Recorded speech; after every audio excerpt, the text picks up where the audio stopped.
This next example falls into the category of choosing u to be the function that becomes simpler. In this case, it becomes algebraic when you differentiate it. And that function that we're going to choose to be u is equal to ln x. I actually had this problem on an exam that I took in high school. And I can remember sitting there staring at this problem for 10 minutes and having no idea how to solve it. So hopefully that won't happen to you after you see this. We're going to let u be natural log of x, and then dv is what's left over. And in this case, that's just dx, and that's just fine. Now we're going to differentiate the left-hand side. The derivative of natural log x is 1 over x dx. And then we're going to integrate the right-hand side. The integral of dx is just x.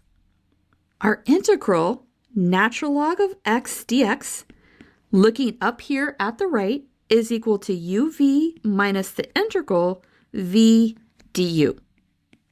We're going to multiply u times v, so that is x ln x, and then we're going to subtract off the integral of v times du.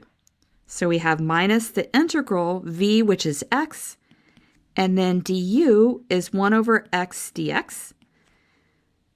So this is x ln x minus the integral dx, and this is just equal to x ln x minus x plus our arbitrary constant.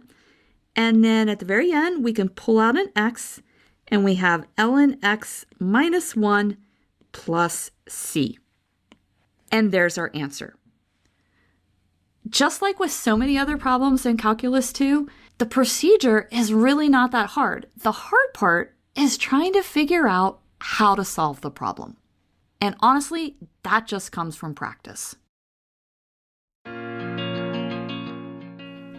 If this video has been helpful to you, please consider subscribing to my channel. Keep believing in yourself and have a great rest of your day.